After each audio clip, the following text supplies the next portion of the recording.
Hello everyone, स्वागत है आपका प्रज्ञान एकेडमी की यूट्यूब चैनल पर। आई नो अभी बीच में थोड़ा गैप हो गया था, बट अब हम फिर से वापस आ गए हैं और अब हम फिर से उतनी ही रफ्तार से अपने सारे टॉपिक्स कवर करते हुए चलेंगे। और अगर इस बीच आपको कोई भी डाउट रहा हो किसी भी वीडियो में तो आप लोग कमेंट करके पूछ सकते हैं, ठीक है। चलिए, तो हम अभी क्या पढ़ रहे थे? मध्य प्रदेश में संभागवार अध्ययन पढ़ रहे थे, है ना। सबसे पहले हमने सारे संभाग देख लिए थे कि मध्य प्रदेश में कितने संभाग हैं, किस संभाग के अंतर्गत कौन कौन से जिले आते हैं, ठीक है। अब जो हम पढ़ रहे थे वह था भोपाल संभाग। भोपाल संभाग में अपन 3 जिले पढ़ चुके थे। आज जो हम अगला जिला पढ़ेंगे वह है रायसेन, ठीक है। रायसेन जिला पढ़ेंगे, बहुत इंपॉर्टेंट है ये। पर्यटन की दृष्टि से देखा जाए, धार्मिक महत्व की दृष्टि से देखा जाए, ऐतिहासिक दृष्टिकोण से देखा जाए, पुरातात्विक दृष्टिकोण से देखा जाए, यह बहुत इंपॉर्टेंट जिला है रायसेन, ठीक है। तो इसको बहुत अच्छे से पढ़ना है क्योंकि यहाँ पर 2-3 बहुत इंपॉर्टेंट जो जगह है वह रायसेन के अंतर्गत आती है। ऑब्वियसली आपको ध्यान आ गया होगा कुछ सांची के स्तूप। क्या है, सांची में बहुत लोगों को कंफ्यूजन हो जाती है कि वह भोपाल में तो नहीं है क्योंकि भोपाल के पास है, बट वह रायसेन जिले में है, ठीक है। इसके अलावा भोजपुर, वह भी रायसेन जिले में है। भीमबेटका की गुफाएं जो कि यूनेस्को की विश्व धरोहर की सूची में शामिल की गई हैं, वह भी किसमें है? रायसेन जिले में है। इसलिए ये बहुत ज्यादा इंपॉर्टेंट है। तो चलिए हम स्टार्ट करते हैं। रायसेन जिला जो कि भोपाल संभाग के अंतर्गत आता है। जनसंख्या की बात की जाए रायसेन जिले की तो वह है 13,31,597, ठीक है। बहुत ज्यादा इंपॉर्टेंट नहीं है जनसंख्या, बस एक थोड़ा सा ध्यान रखिएगा। इसके बाद क्षेत्रफल है 8,466 वर्ग किलोमीटर, ठीक है। साक्षरता देखें तो है 73%, ठीक है। साक्षरता यहाँ की 73% है। लिंगानुपात है 901।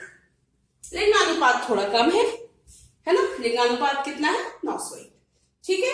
इसके बाद बात की जाए उद्योग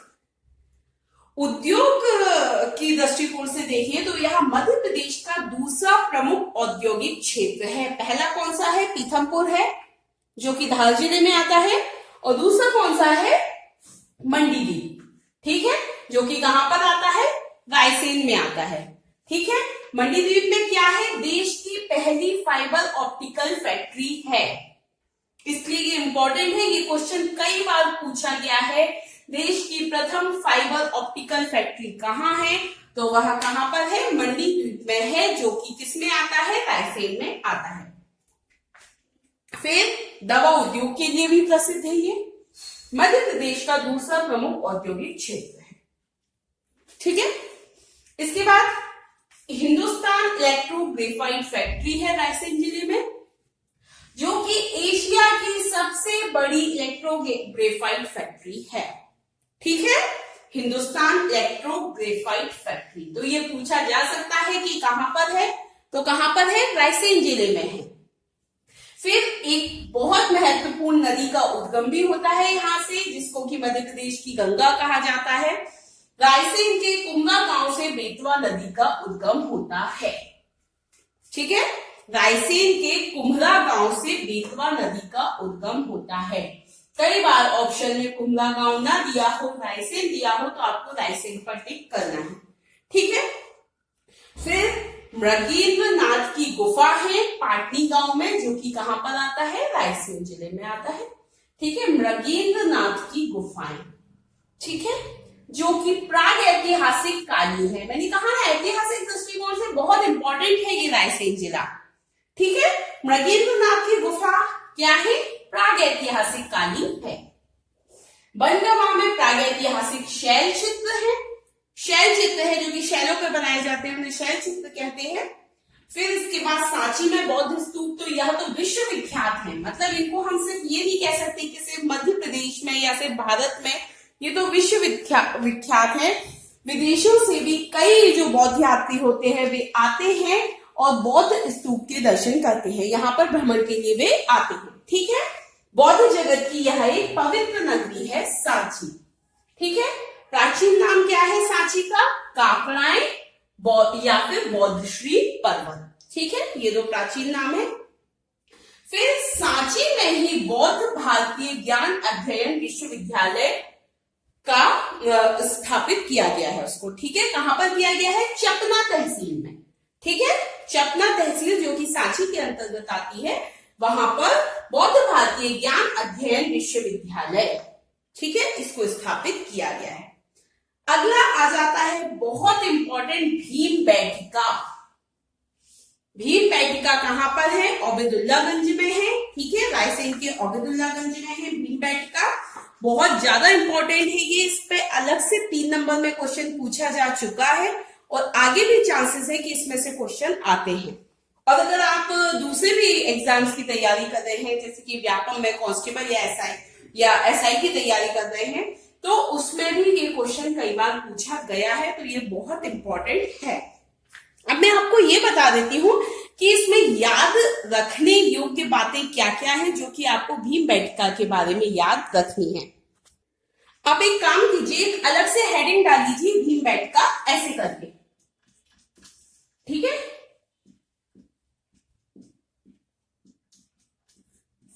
और इसके बारे में लिखिए, मतलब अगर आपसे 3 नंबर में या 5 नंबर में क्वेश्चन आता है तो आपको उसके बारे में ये लिखना है। ठीक है, अलग से हेडिंग डाल दीजिए भीमबेटका और लिखिए भीमबेटका की गुफाएं रायसेन जिले में स्थित हैं।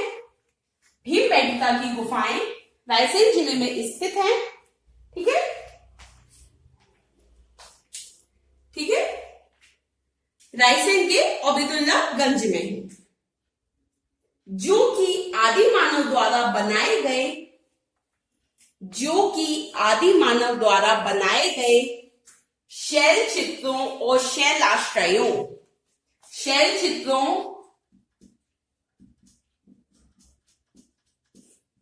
और शैल आश्रयों,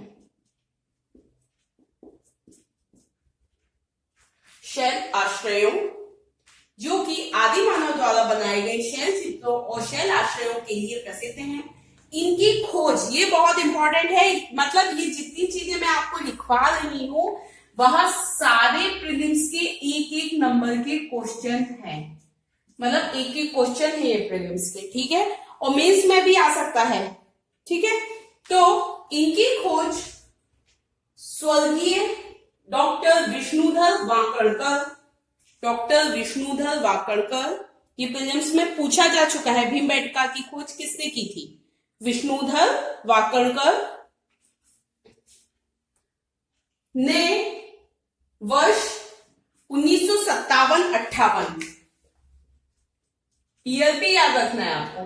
जितनी चीजें मैं इसमें बोल रही हूँ सारी इंपॉर्टेंट है, तो ये आपको ध्यान रखना है कि विष्णुधर वाकणकर ने 1957-58 में भीमबेटका की गुफाओं की खोज की थी। ठीक है, इसके बाद लिखिए इन्हें वर्ष 2003 में यूनेस्को की विश्व धरोहर सूची में शामिल किया गया है। ये मैंने यहाँ पे यूनेस्को लिख दिया था, लेकिन मैं पूरा नहीं लिख सकती क्योंकि हमारे पास जगह उतनी ही रहती है, इसलिए मैं आपको डिक्टेट कर रही हूँ।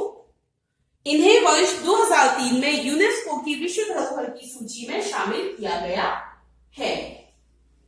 इसके बाद नेक्स्ट लाइन लिख लीजिए, पूरा ये आपका एक क्वेश्चन तैयार हो जाएगा अगर 3 नंबर या 5 नंबर में आपको आता है। ये तो सारे प्रीलिम्स के फैक्ट्स हो गए, किसने खोज की थी, इनकी संख्या भी आप लिख लीजिए।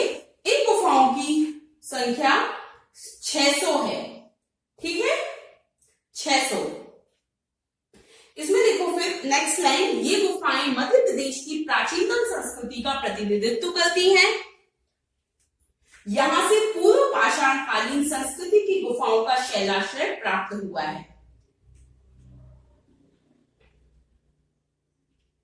इन गुफाओं की दीवारों में आदि मानव ने अपनी सृजनात्मकता की अभिव्यक्ति की है, मतलब आदि मानव के टाइम की है ये गुफाएं, बहुत प्राचीन है, संख्या में बहुत ज्यादा है, इतनी अधिक संख्या में और कहीं से प्राप्त नहीं हुई है, इसलिए इनका बहुत मतलब ये एक अलग स्थान रखती है। ठीक है, 600 संख्या है। खोज किसने की थी? श्री विष्णुधर वाकणकर ने। कब की थी? 1957-58 में की थी। 2003 में यूनेस्को की विश्व धरोहर की सूची में इनको शामिल किया गया था। ठीक है, आदि मानव के साक्ष्य प्राप्त हुए। फिर जो नेक्स्ट आ गया जो इंपॉर्टेंट है रायसेन में, वहां है भोजपुर में शिवलिंग। जो कि विश्व की सबसे बड़ी शिवलिंग है। ठीक है, सिर्फ भारत की ही नहीं, पूरे विश्व की सबसे बड़ी शिवलिंग है, जो कि कहां पर स्थित है? भोजपुर में स्थित है। और भोजपुर किसके अंतर्गत आता है? रायसेन जिले के अंतर्गत आता है। ठीक है, तो ये भी बहुत इंपॉर्टेंट हो गया है, तो इसको ध्यान रखना है आपको कि विश्व की सबसे बड़ी शिवलिंग कहां पर है? भोजपुर में। ठीक है, तो भोजपुर में जो शिवलिंग है वह रायसेन जिले में बेतवा नदी के किनारे स्थित है। ठीक है, तो बेतवा नदी के तट पर है ये शिवलिंग। ठीक है, विश्व की सबसे बड़ी शिवलिंग है ये। ठीक है, तो ये ध्यान रखना है। फिर अगर बात की जाए कि यहाँ पर परमार राजा भोज द्वारा भोजपुर मंदिर का निर्माण कराकर शिवलिंग की स्थापना की गई थी। ठीक है, इसीलिए इसका नाम भोजपुर है। ठीक है, राजा भोज ने की थी स्थापना। इस मंदिर को उत्तर भारत का सोमनाथ मंदिर भी कहा जाता है। क्या कहा जाता है? उत्तर भारत का सोमनाथ कहा जाता है इसको। ठीक है, तो ये ध्यान रखना है आपको कि किसको कहा जाता है? उत्तर भारत का सोमनाथ। अब अगर हम बात करें इसकी लंबाई की, हम बोलते हैं कि विश्व की सबसे बड़ी शिवलिंग है, तो कितनी है? लंबाई है 18 फीट। लिख लीजिए आप, 18 फीट है लंबाई। ठीक है, फिर व्यास है 7.5 फीट, 7.5 फीट व्यास है। आप सोच सकते हैं आपके कितना बड़ा होगा ये। मतलब एक आदमी जनरली 6 फीट समथिंग का कोई होते हैं जो बहुत लंबे लड़के होते हैं। अब इसका व्यास आप देख लीजिए 7.5 फीट है और 18 फीट क्या है? लंबाई है। ठीक है, इतनी लंबी है ये। ठीक है, फिर इसके बाद एक और चीज इंपॉर्टेंट है भोजपुर में ही, वो शायद मैंने यहाँ नहीं लिख पाई हूँ, वो आप लिख लीजिए कि यहाँ पर एक जैन मंदिर भी स्थित है, जिसमें भगवान शांतिनाथ की 6 मीटर ऊंची प्रतिमा स्थापित है। ठीक है, 6 मीटर ऊंची प्रतिमा है भगवान शांतिनाथ की। ठीक है, तो मतलब जैन जो धर्म के लोग हैं उनके लिए भी इंपॉर्टेंट हो गई है, एक धार्मिक महत्व की जगह हो गई है ये। ठीक है, तो रायसेन में बौद्ध धर्म को मानने वाले भी जाते हैं, हिंदू धर्म को मानने वाले भी जाते हैं और जैन धर्म वाले भी जाते हैं। ठीक है, तो तीनों धर्म से संबंधित स्थल जो है वह रायसेन जिले के अंतर्गत आ रहे हैं। फिर इसके बाद यहाँ पर एक चीज और है, फरीदुल्ला की दरगाह है, पीर फरीदुल्ला की दरगाह है, तो मतलब एक और धर्म यहाँ पर जुड़। ठीक है, फिर भोजपुर में मकर संक्रांति, शिवरात्रि और बसंत पंचमी पर मेला लगता है, ये भी ध्यान रखना है। ठीक है, इसके बाद अन्य स्थल देखें तो रायसेन का किला है, रातापानी अभ्यारण्य है जिसको कि प्रोजेक्ट टाइगर में शामिल किया गया है। देश का पहला शिवलिंग संग्रहालय भी भोजपुर में ही स्थापित किया जा रहा है। पर्यटन विभाग द्वारा प्रतिवर्ष भोजपुर उत्सव समारोह का आयोजन होता है। ये सारी चीजें हैं जो कि रायसेन में इंपॉर्टेंट है। अगर बात की जाए कि एक जो 3-4 लाइनों में हम क्या क्या इंपॉर्टेंट, अगर मान लीजिए 3 नंबर में आ जाता है, एक तो मंडी द्वीप है जहां पर क्या है, देश की पहली फाइबर ऑप्टिकल फैक्ट्री है ना, मध्य प्रदेश का दूसरा प्रमुख औद्योगिक क्षेत्र है। हिंदुस्तान इलेक्ट्रो ग्रेफाइट फैक्ट्री है जो कि एशिया की सबसे बड़ी है। रायसेन के कुमरा गांव से बेतवा नदी का उद्गम होता है। ब्रगेंद्रनाथ की गुफा है जो कि प्रागैतिहासिक कालीन है। बनगवा में प्रागैतिहासिक शैल चित्र है। सांची में बौद्ध स्तूप है, बौद्ध जगत की पवित्र नगरी है। ठीक है, विश्व का सबसे बड़ा शैलाश्रय समूह भीमबेटका अब्दुल्लागंज रायसेन में है, जिसको यूनेस्को की विश्व धरोहर सूची में शामिल किया गया है। ये जो मैंने यहाँ पर चीजें बताई हैं वो आपको ध्यान रखनी है, वो बहुत इंपॉर्टेंट है। उनमें से क्वेश्चन कई बार पूछे गए हैं। ये जो मैंने आपको जो 3-4 लाइनें यहाँ लिखवाई थी, उन तीनों चारों में से क्वेश्चंस आए हैं। ठीक है, फिर सबसे बड़ा शिवलिंग देख लिया, भोजपुर में है, उत्तर भारत का सोमनाथ कहा जाता है, बेतवा नदी के तट पर स्थित है। रातापानी अभ्यारण्य है, पीर फरीदुल्ला की दरगाह है। देश का पहला शिवलिंग संग्रहालय स्थापित किया जा रहा है। इसके अलावा भोजपुर उत्सव समारोह का आयोजन होता है। ये सारी चीजें इंपॉर्टेंट है रायसेन में। तो ये कंप्लीट हो गया। अगर आपको इसमें कोई भी डाउट हो तो आप कमेंट कर सकते हैं। Thank you.